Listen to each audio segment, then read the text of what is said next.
Hi, I'm Rupa Roos, and you're listening to Context.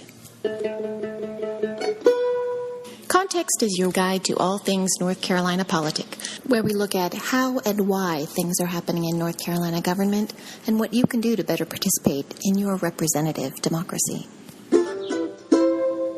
Context is sponsored by Reboot NC, a nonpartisan initiative in North Carolina seeking to improve voter participation in the representative democracy. If you'd like to find out more about Reboot NC's platforms, where they focus on progress-oriented solutions to areas of agriculture, the economy, community values, and the environment, check them out. They're on all the social media platforms. Hashtag RebootNC, because together is so much better. It's interesting to consider two truths that affect agriculture. Everything that exists contains carbon, and yet the variety of what grows is vast. And that thousands of years ago, previously transitory hunters and gatherers stopped in order to literally plant roots, thus beginning the arc of civilization which has brought us to today. Even though technology in agriculture is advancing to allow for growing in inhospitable or non-traditional agricultural conditions, the majority of crops are still grown by planting a seed in soil. In our state, we are blessed. North Carolina has one of the richest environments with ample natural resources that have brought two benefits to North Carolina agricultural traditions. Ample rich soil, and which has in turn allowed for the easy cultivation of crops by simply dropping seed into soil. The richness and variety of soil types in our state has allowed generations of farmers and our communities to benefit from dropping that seed into North Carolina's land gold, but also to parlay the history of acquired agricultural knowledge into innovations at the forefront of agricultural industrial technologies. It's our state's history of stewardship of the land that has allowed for this knowledge. Stewardship is an approach that requires commitment to and respect for the balance needed between agriculture and the environment it relies upon. Garrett Hardin was a professor of biology and human ecology during the 20th century. His essay, Tragedy of the Commons, speaks to his work's overarching message: the earth has a limited carrying capacity for life forms. This might seem like a no-brainer to some, but for a variety of reasons, that idea was taken for granted until the latter part of the 20th century. Hardin's work built off a 19th century philosopher, Thomas Malthus, who observed that human reproduction, unless checked by social and moral restraints, tends to outpace food supply. And when that happens, conflicts arise, and, according to Hardin, war is inevitable. But he says that resolving conflicts over supply cannot truly be resolved through technical solutions that simply increase supply, like genetically modifying seeds to create more. Instead, he says the only way to resolve conflict over supply is to fix the cause. And that is the mindset that leads to limited supplies in the first place. There was another philosopher named Jeremy Bentham, who was from the 17th century, and his maxim, the greatest good for the greatest number, has been held high as the ideal any modern civilization should seek to achieve. It's the basis of small d democracy.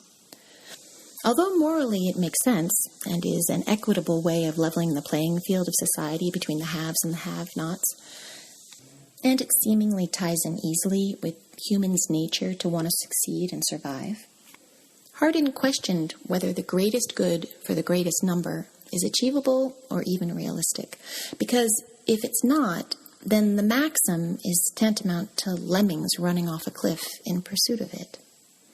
Hardin pointed out that there are so many expectations of what is good that at a certain point it's impossible to choose whose version of good wins. One person's good is wilderness, to another it's a ski lodge. One person's estuaries for hunting is good, to another it's factory land. This leaves a tie that needs a third factor to determine which one wins, and nature gets that job. It's a historical truth that regardless the desires of human civilization, nature's forces determine which will win. And so it seems to be a no-brainer that because nature's impact will determine success or failure, humankind should, for its own best interests, evolve to act not only in its pursuit of what's good in the moment, but for what's good in the long run, considering nature's role in the exchange and its inherent limitations. For Hardin, this means self-rationing by humans in order to maintain that balance with nature.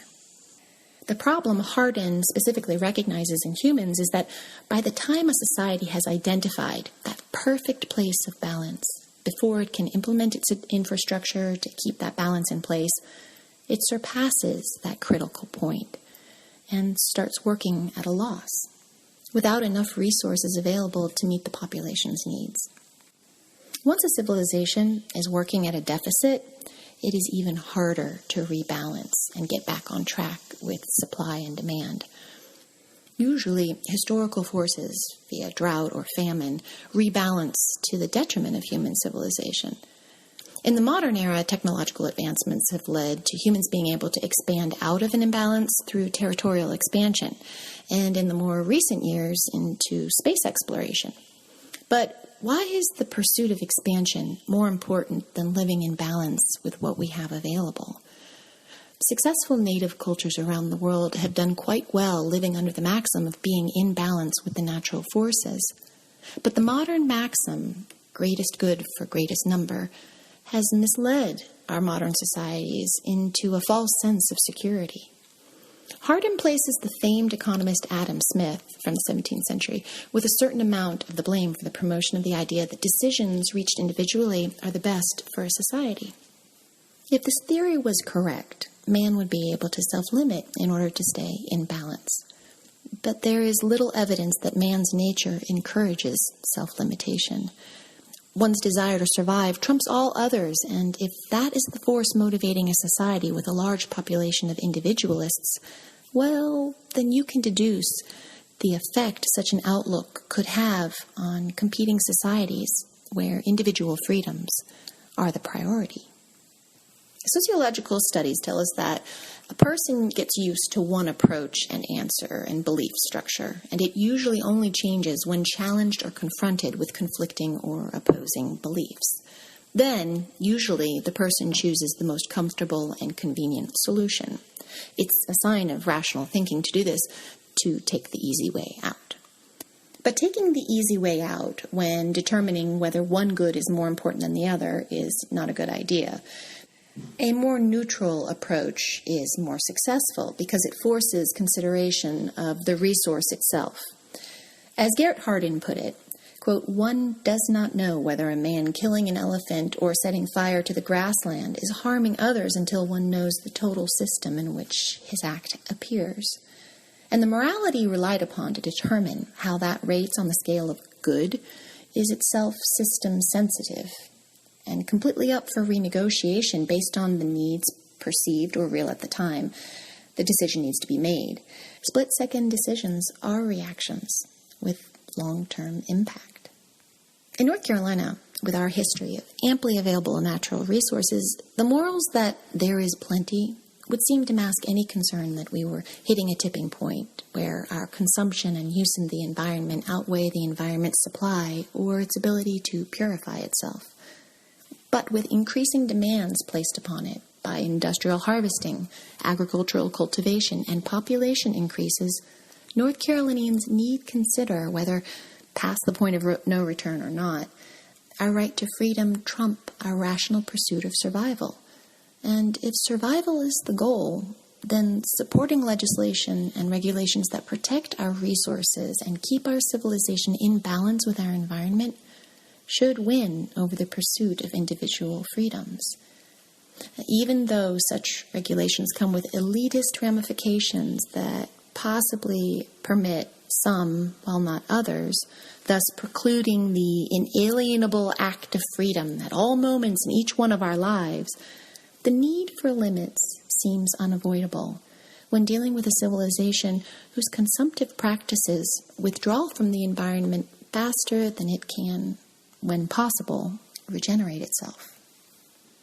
So even if technological advancements like outer space settlements or genetically modified crops seem to encourage the endless supply mindset, it is still important to assess whether we value freedom over our survival.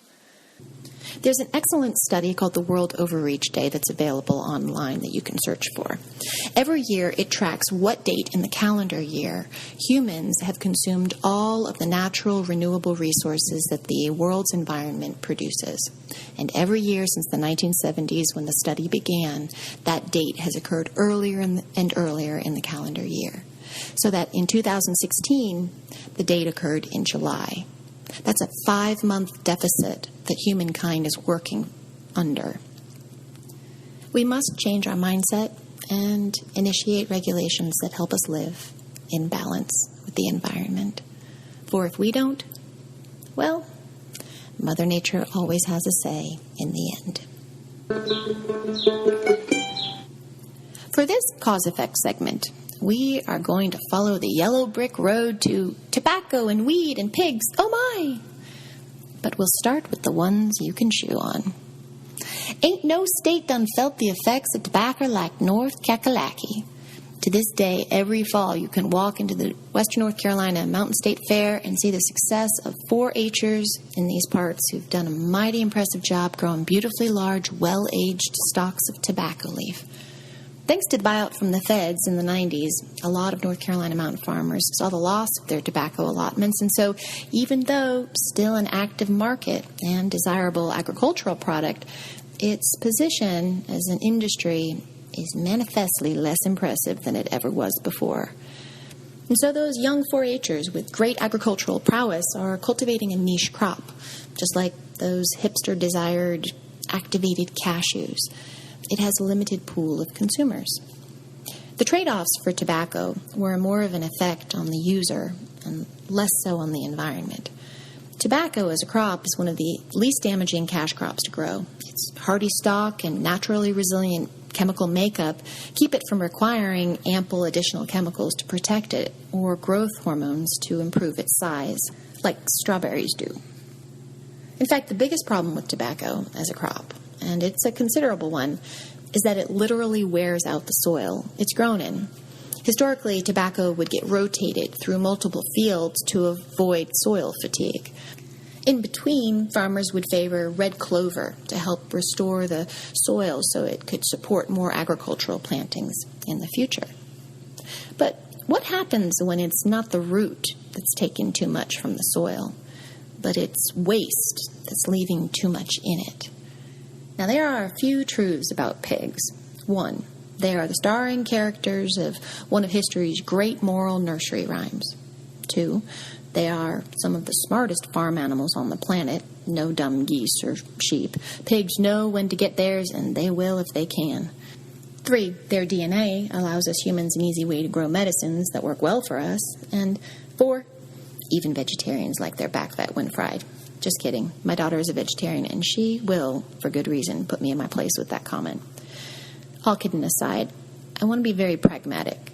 Pigs, like many animals, are harvested for their meat, and their unique multi-purpose position as a benefic creature make their harvest very desirable. And North Carolina has benefited greatly from this industry and must deal with the costs. The waste from the pig farming industry is huge. The flatter areas of North Carolina, the Piedmont and some of the coastal area, are the most popular areas for hog farming.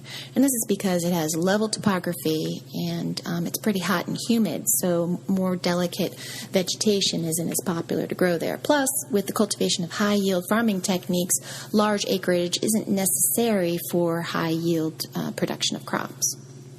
So livestock, high-demand livestock like pigs, is a no-brainer. Oh, and of course there is that thing, a little thing, North Carolina being the best barbecue in the world and all. So as an agricultural product, pig farming is an efficient and financially beneficial industry to the farmers. The problem is, when you buy your pack of bacon or have a slice with your favorite high-end Scotch cocktail, by the way, straight up rocks, only way, putting aside the animal rights concerns that are considerable in animal farming, let's be straightforward. animals poop a lot. In fact, hogs, which are known for their abilities to consume a large quantity of food, a fact that helps them grow very, very large, causes them to release large quantities of waste that the industry has no efficient method for disposing, considering the large quantity of pigs who produce it.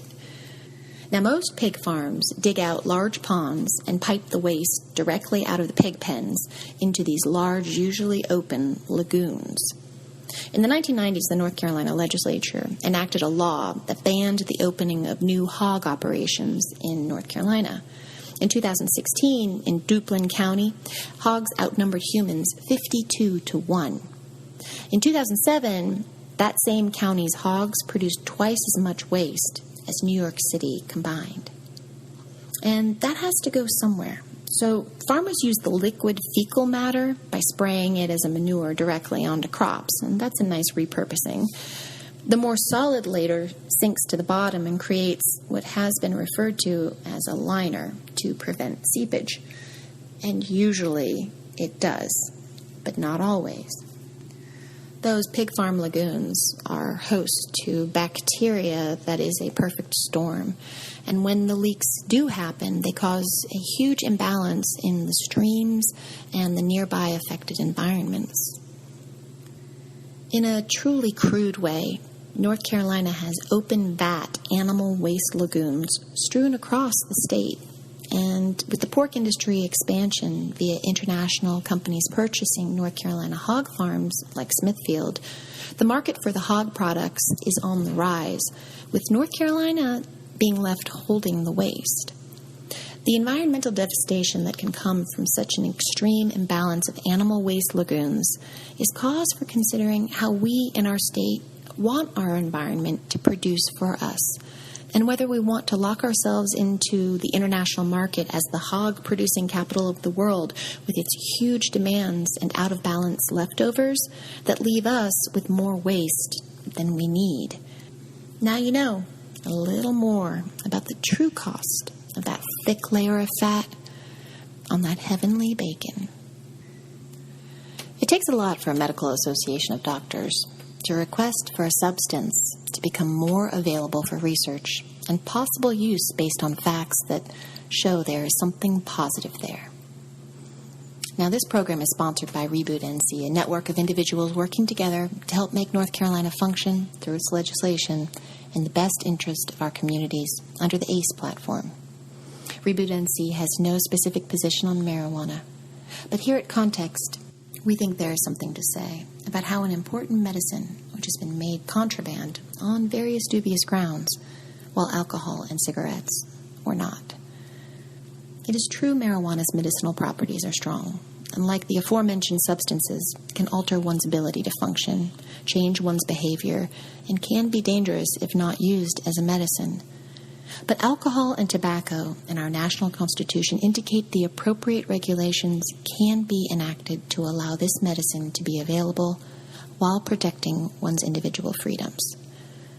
The loss of the tobacco industry had a huge impact on farmers, leaving a hole that many never recovered from. With high-yield farming and even grow-at-home niche farming becoming popular, North Carolina stands on a precipice with its rich soil and hard-working ethic. Does it give in to large-scale developments for as long as it can, cultivating its knowledge and history into highly profitable future farming techniques like hydroponics, leaving its landmass for development and export of animal agriculture? There is no question that growing such a crop as marijuana in North Carolina's land-gold soil comes with an added level of regulation and controls for the safety of all of us who share our commons, our schools, our roadways, our cities, and our environment. But as industries go, the cost-benefit analysis for the growing of marijuana, for its medicinal properties, etc., or for hemp with its construction-friendly attributes, is a win-win for North Carolina that does not leave us holding the waste. In light of North Carolina's environment that is rich in a variety of high-quality soil types and water supply, it makes it evident that North Carolina's history as an agricultural hub is something to be preserved, built upon, and not wasted. We can do this together for the financial benefit of our communities by looking past the obvious moneymakers and creating a new industry, one that calls for problem-solving thinkers in our state's legislation. Representatives and senators whose vision for our state take into consideration the future of our state with respect for the past and for what our state has to offer without waste, without naivete. Let's create a forward-thinking North Carolina. Let's protect what we have and support industries through conscientious legislation and regulations. Let's make friends with our communities, working side by side to preserve that which we care about in North Carolina: agriculture, community values, economy, and the environment. The future of our state depends on it.